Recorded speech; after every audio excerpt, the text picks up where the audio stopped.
Shotties in the back, wanna run it back. We ain't turning back, we ain't done with that. She be showing cat, I'm a dog on that. We ain't talking cat, we gon' run it back. Shotties in the back, wanna run it back. We ain't turning back, we ain't done with that. She be showing cat, I'm a dog on that. We ain't talking cat, we gon' run it back. Run it back, run it back, run it back. Run it back, run it back, run it back. Run it back, throw it back. I'ma lay it down like a lumberjack. Cut it back. Non mais est-ce que si... Non mais faut que tu sois sûr, hein, parce que si on perd le son après, bah nous la vidéo elle est baisée. Hein. Qui c'est ça? Ah c'est Dylan. Il casse les couilles ce connard. Regarde, regarde. Il est parti à 200 avec la série 1. J'ai vu le cul de la série 1 partir comme ça. Putain mais il m'énerve, il fait que de la merde. Et moi maintenant j'ai même plus le temps de faire ça. Maintenant faut que je sorte les autos des bulles. Paf. Ah. Alors ça c'est le moment emmerdant. La bulle elle tombe sur les autos. Mais c'est bien moins cher que celle qui a les supports dedans. Donc bon.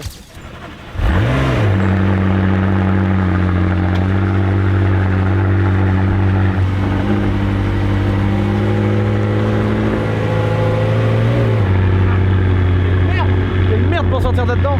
À ton avis là, entre les deux tas de merde là, c'est laquelle qui gagne à ton avis là? Maman là, celle-là là, en miettes là. En miettes le tas de merde là.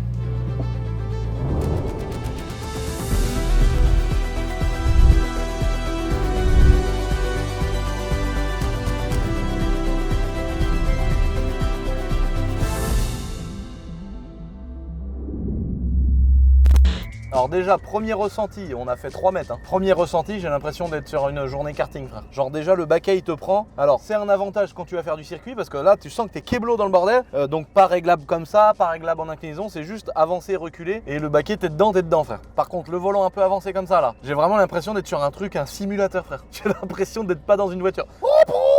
J'ai l'impression d'être dans un kart. Tu sens que t'es bas dans le cockpit, tu sais, t'as le tableau de bord qui arrive là, à hauteur de la tête, là, comme une Formule 1 où t'as que le casque qui dépasse. Et t'es pris dans le bordel, j'ai l'impression vraiment d'être dans un truc qui est ultra immersif, comme on dit. Donc là, on va tout de suite l'acheter en travers à 200 dans les champs pour voir ce que ça donne, si c'est de la merde ou pas. Parce que c'est bien dans les champs, une McLaren. McLaren ou TDS, c'est le but de la vidéo. Mes deux va m'appeler, va me tuer, frère. Là, ça va la laver en dessous. Ah, bon là, j'ai à peine touché la pédale à la patinette. Alors déjà, premier abord, j'ai l'impression, moi, que ça me rappelle beaucoup la Huracan qu'on avait fait gagner à mon précédent jeu concours. Le gagnant avait pris la modique somme d'argent. Il m'envoie des messages régulièrement, il me montre. Il a acheté un appartement, il a acheté une Audi RS3, enfin bon, il s'est fait des kiffs, tu vois. Il a l'air de bien gérer la somme qui est tombée, donc trop cool. Ça ressemble un peu à conduire, alors là, les gens, les puristes vont m'insulter. Comparé par exemple à une Aventador qui est très compliquée à rouler, qui est très basse, très raide. Là, on est sur une voiture, tu sens que c'est sportif, tu sens que c'est un peu raide, mais on est un peu sur une Huracan. Je sens la voiture facile à rouler, petit gabarit, facile à garer. Il y a aussi beaucoup de la boîte de vitesse qui y joue, parce qu'une Aventador, la boîte simple embrayage, c'est lent, ça met des à-coups. Quand tu roules, ça te met un coup de fusil. Là, tu sens une boîte de vitesse qui est très douce, une DSG quoi. Tu sens une caisse qui est roulante quoi. Tu vas en ville, tu sens que c'est pas l'enfer. Alors que l'Aventador, tu sais que c'est la merde en ville. T'as peur de cramer un embrayage. Donc on est sur un V8 biturbo. De mémoire, on est à peine à 4 litres. Et on est sur donc la McLaren 600 LT. Donc on est sur 600 chevaux. D'origine, elle est complètement d'origine, malgré qu'elle appartienne à Medo, le boss de Shiftech. Pour l'instant, elle n'a pas encore eu le droit à sa carto. Donc là, on est à 600 poneys. On est censé avoir 600 poneys. On a une voiture déjà à la pédale qui est plutôt douce quoi. T'es pas sur un truc qui t'arrache la gueule, comme par exemple la Ferrari 488.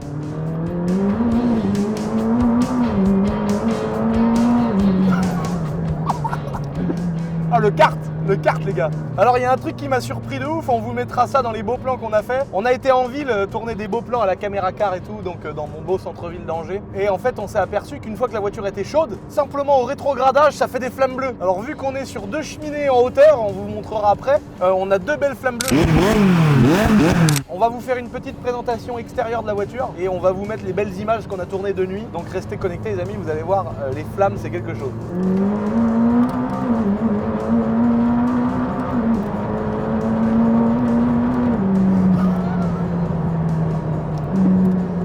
Ultra efficace. Là tu sens que comparé par contre à une Huracan ou un truc comme ça, tu sens un truc ultra efficace quoi. Tu sens le karting parfait. Ça marche, ça adhère. Là la route elle est un peu mouillée. Tu sens que ça patine pas, alors, à part au départ, mais c'est pas dangereux. Tu mets un coup de volant à droite, ça va à droite. Tu mets à gauche, ça va à gauche. C'est un kart quoi. Medo qui l'a roulé sur piste, il m'a dit que les freins étaient inépuisables. Alors que c'est souvent le problème des voitures. Et là je trouve ça fou quand même. Oh les petits cols là, on a une belle petite route de campagne. On a la chance en plus, la route est fermée. Ça c'est quand même très rare dans nos campagnes. Et là on peut arsouiller comme des sacs. Oh là là là là. Oh là, c'est mouillé par contre.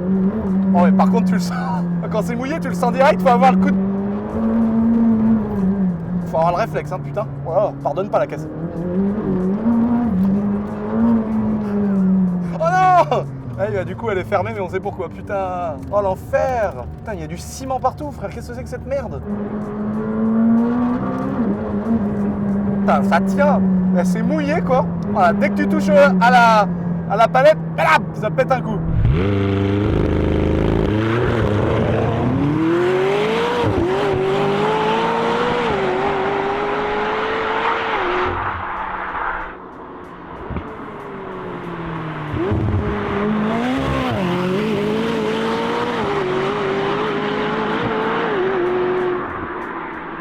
Tu vois, c'est ça que je kiffe. Tu vois, la caisse, t'es là, hop, tu mets 2-3 coups de volant, ça y est, t'es parti, tu sais. Là, je remets des, je repars. Tu vois ce que je veux dire? Bah ça, en Aventador, c'est long, faut s'arrêter, faut regarder. T'as un point de patinage avec l'embrayage, alors faut y aller doucement, machin. C'est quand même une voiture beaucoup plus galère à rouler qu'une Huracan, et du coup, je trouve qu'on retrouve... C'est fou parce qu'ils ont réussi à allier le côté ultra performant, ultra sportif de la McLaren, avec un côté, pas daily, mais une voiture que tu peux quand même rouloter, tu vois. Ça veut dire, en gros, tu peux très bien aller au Nürburgring en Allemagne et arriver là-bas, faire ta session et repartir, quoi. C'est ça qui est fou.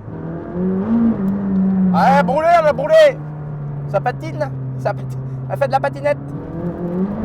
Oh, on peut pas toucher la pédale d'accélérateur en fin de compte. Ben c'est mort.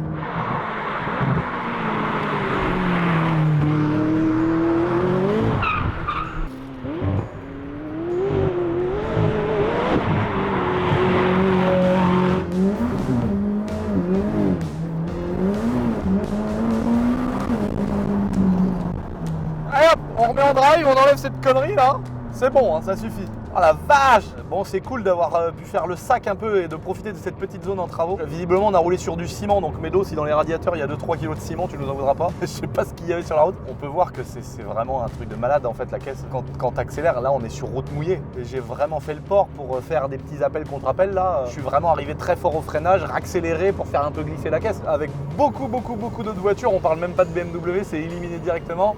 Tu fais des énormes glisses quoi. Et là tu sens que c'est pas fait pour glisser quoi. Tu sens que c'est fait pour adhérer. Là la route elle est grasse, elle est mouillée, on a des dévers et tout. Et la caisse elle tient comme un kart. C'est ça que je me dis, tu vois, entre une BM M4 qui est déjà une voiture folle et derrière une Formule 1 qui est indécrochable, tu vois, tu te dis mais ça doit être n'importe quoi. Tu sais, c'est comme le mec en moto qui a les couilles ou en ski qui a les couilles d'arriver à être penché, tu vois. Là avec une Formule 1, faut avoir les couilles de prendre un virage à 200, tu vois. Alors qu'avec une M4, tu fais ça à 200, ça va tout droit, t'es dans le platane, t'es mort. Ou alors tu prends un virage, t'accélères, tu fais un 3.6 parce que t'as perdu l'arrière. Là sur une Formule 1 avec des pneus comme ça, d'arriver à 200 dans un virage et prendre une courbe et de sentir que tu colles à la route, là ça doit être une sensation de malade. Attention, là on a des champions du monde dans le nouveau village où on est là. On a subi quelques péripéties entre les gens qui viennent vous faire des petites balades nocturnes, les gens qui ont une surconsommation d'alcool, la femme qui frappe son mari, qui fait une pétition contre le paysan parce qu'il met du gasoil dans son tracteur. Enfin bon, ça suffit frère.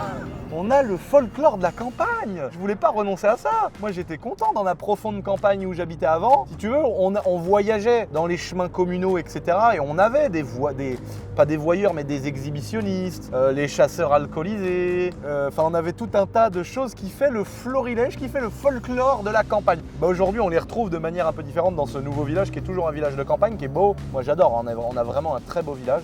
Mais bon, évidemment, t'as le lot de personnes qui sont contre les agriculteurs avec leurs tracteurs. Alors t'imagines que moi, avec les grosses voitures, on est des méchants, tu vois. C'est assez folklorique.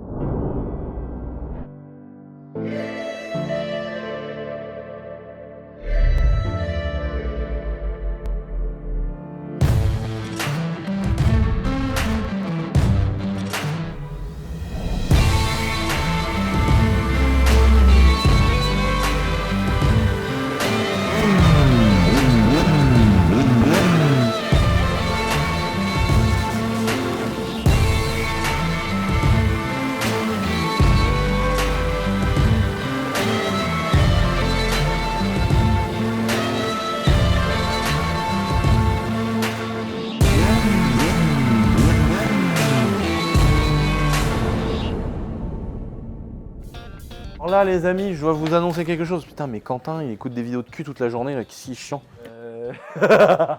Bonjour Nathalie. Comment ça va? Ça va, mec? Ça va très très bien. Impeccable. Alors là, maman, je voudrais te montrer, on a reçu d'un youtubeur, un célèbre youtubeur, depuis des années quand je fais une vidéo, je dis oh, écoutez, on va se débrouiller comme ça fait le café. On pense évidemment à Stéphane Couchou. Ce salopard, je sais qu'aujourd'hui il est dans les drones. Et nous on a un besoin par rapport à nos vidéos d'un drone de la mort. Et lui, il a une marque où il monte des frames, c'est comme ça qu'ils disent. Il monte des frames. Et tu vois, je connais pas grand chose, mais on avait besoin d'un drone FPV de la mort. Et lui il a dit écoute, moi j'ai tout ce qu'il faut, je vais te l'envoyer. Il a dit toi de toute façon t'es un cassos, t'es un guignol, tu peux pas payer, t'as pas d'argent donc je vais te l'offrir. C'est exactement ce qu'il m'a dit. C'est vrai? On ouvre le colis. Mais il est joueur, mais putain, quel salaud. Et je le reçois dans son caleçon pourri. Ah, quand j'ai vu le truc. Et donc il nous a envoyé dans son caleçon pourri. Il a pris le temps de prendre un vieux caleçon, de prendre un morceau de chocolat, de le frotter dedans pour faire une vieille trace. Mais quel Par contre, je trouve qu'il a bien fait l'emplacement et tout, il doit avoir l'habitude quand même. Oui, il est vraiment là, hein. Ouais, Puis ouais. dans le bon sens. Ouais. Il est vraiment au cul. Parce que moi, pour en avoir fait à multiples reprises, je connais même une sacrée expérience aussi en termes de traces de pneus. Quel salaud, quoi. Bon, en tout cas, on remercie Stéphane Couchou. Il nous a mis aussi tout un tas de pièces, des hélices, etc. En cas de problème. Donc là, il nous a fait un truc, franchement, je sais pas si vous y connaissez, les amis. Il nous a fait un truc de la mort. Là, regarde, tout est en carbone, là. Tout le reste, c'est en imprimante 3D. Donc tout ça, ça a été imprimé en 3D, le support de GoPro, etc. C'est fou, quoi. Parce que là, du coup, c'est de l'imprimante 3D, mais c'est comme du caoutchouc. Trop bizarre, t'as l'impression que tu sens que c'est un truc ultra résistant, mais c'est imprimé en 3D. Et c'est fou, hein, ce qu'on fait avec le 3D. Donc là, on a l'air d'avoir des super moteurs, un beau petit récepteur. On va mettre le système lunettes batterie que Yann de JMR il va nous fournir. Et donc voilà, c'est sa marque Holy Shit. On vous mettra le lien dans la description, évidemment. Pour ceux qui veulent du drone, du matos, il y a son Instagram et le site internet où vous pouvez retrouver tout ce qu'il fait de génial. Voilà. Donc c'est trop sympa de sa part. Il aurait pu. En plus, moi, j'ai voulu passer par lui, tu vois, je voulais acheter un truc. Il aurait pu me dire, écoute, je te fais un prix, là, il me l'offre et tout. Enfin, c'est trop sympa, quoi. C'est vrai que ça fait des années que je le suis. Il a fait vraiment des vidéos de ouf avec des prises de vue au ralenti, avec des grosses fantômes, les grosses caméras à 100 000 balles, où il a filmé des explosions, des balles de golf qui tapent dans des murs. Il a filmé des trucs vraiment excellents. Donc, allez voir sa chaîne YouTube, les amis. Ça fait toujours le café, comme il dit.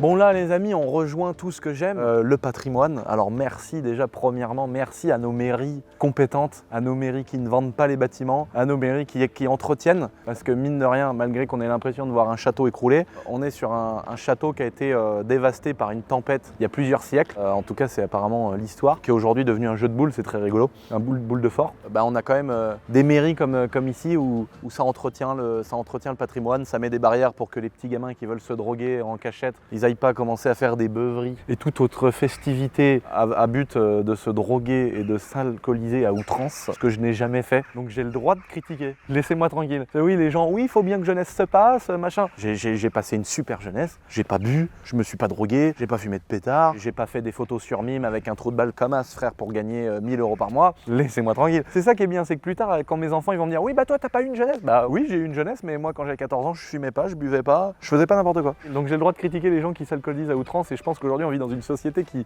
est dans une décadence incroyable, et malgré mon côté fou, malgré la folie des choses qu'on a pu faire, j'ai fait des bêtises avec des petits délits de fuite, des petites courses poursuites, des petits trucs comme ça. Bon, voilà, j'ai payé pour ça, hein, assez cher d'ailleurs. Mais je veux dire, je vais défendre quelque chose qui est pas défendable, mais quand t'as 14 ans, voir des gamins qui se droguent, des meufs qui sont à 13 ans dans les boîtes de nuit avec deux mecs en train de faire de la flûte avec autre chose que les instruments de musique, ça m'embête.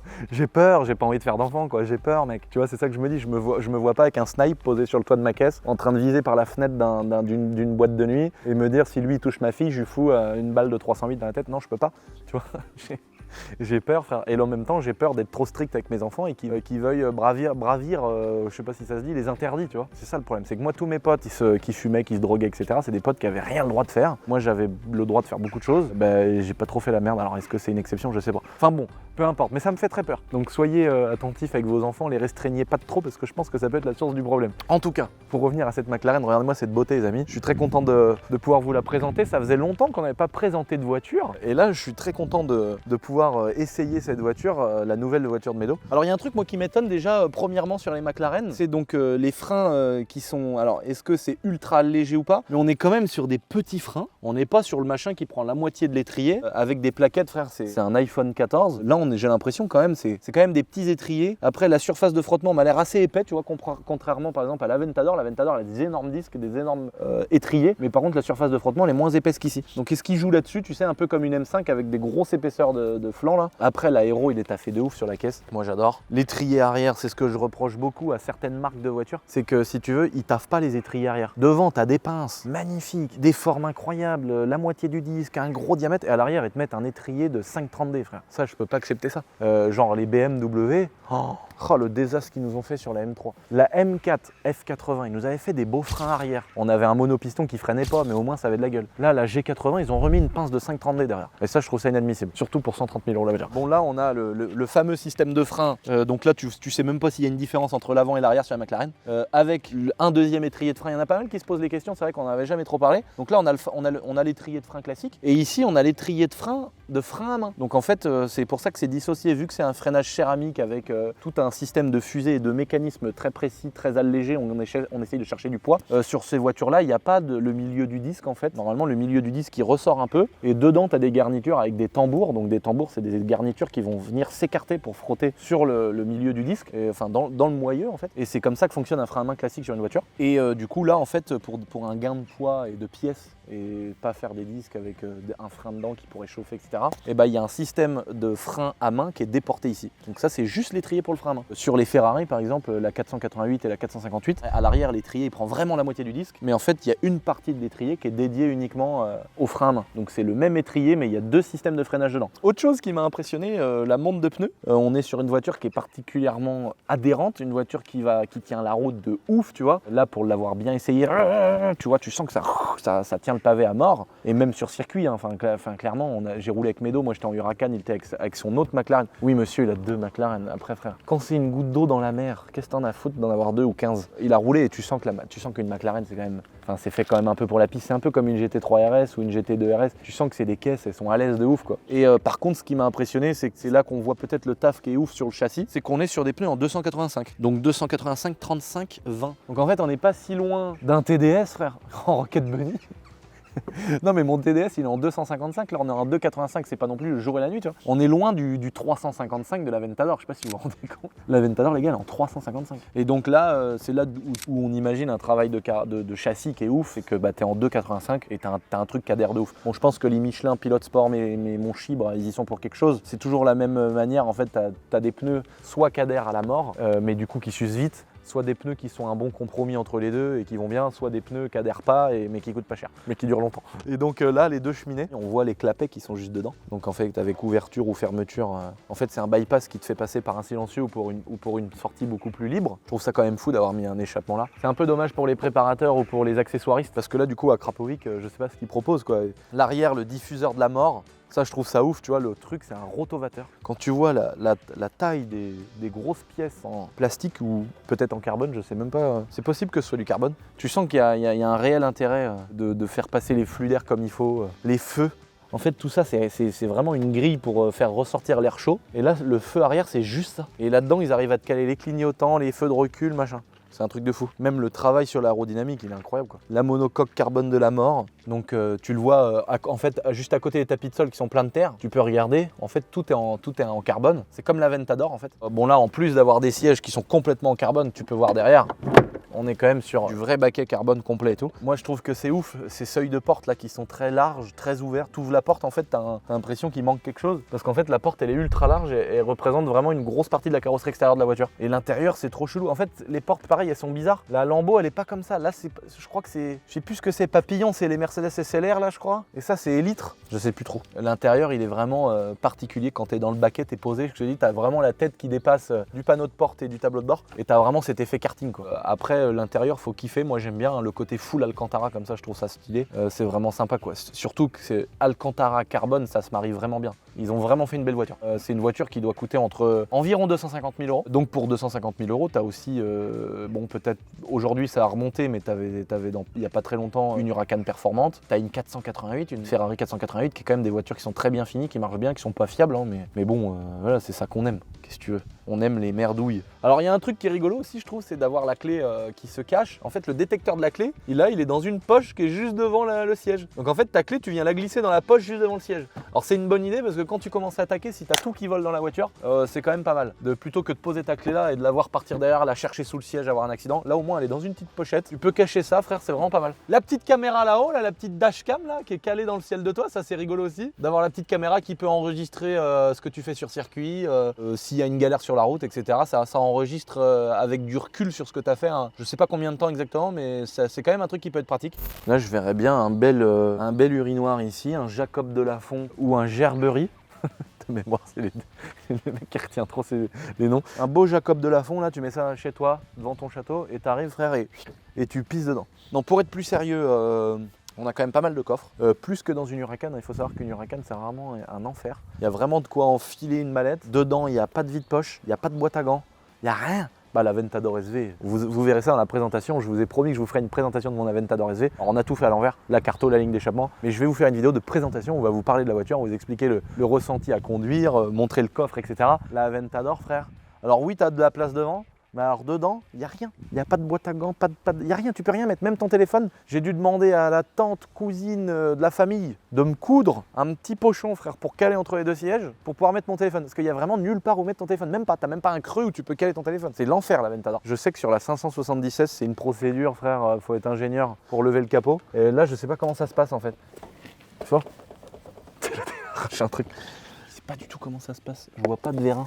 De toute façon, vous ratez rien les amis à ce qu'on lève le capot parce que je crois que c'est vraiment une procédure pour déclipser le truc, enlever. En fait, je pense que c'est un capot qu'on enlève complet. C'est pour ça qu'il y a quelques vis où c'est un peu chiant à faire. En tout cas, sur la 576, c'était un peu relou. En fait, on voit pas grand chose. Là, tu as la grosse admission qui est noire, hein, qui est pas spécialement jolie à voir. Et ici, tu as vraiment le petit plénum, là, le dessus du V8, avec deux gros corps d'admission, donc il n'y a rien d'incroyable à voir. Et puis cet aileron aussi qui est fixe sur cette voiture-là. Il y a des voitures où il n'y en avait pas, la 576, il n'y a pas d'aileron, Medo il l'avait rajouté. Et là ici c'est un fixe. Le tableau de bord c'est marrant, en fait là tu as cette espèce de tablette ici qui va te redonner toutes les infos en fait de la caisse. Le virtual cockpit aussi, bah maintenant c'est plus... en fait au début c'était la révolution de ouf là, dans les années 2017 ou 2018, d'avoir un virtual cockpit. Je trouvais ça cool que certaines marques ou certains modèles de voitures gardaient le côté aiguille. Bon là on a un virtual cockpit, c'est stylé, hein. Tu mets le mode sport, le cockpit il change complètement, il est beaucoup plus sportif et tout. Et là on a une interface qui est chelou, enfin il n'y a que quelques boutons, tout est en tactile tu vois, et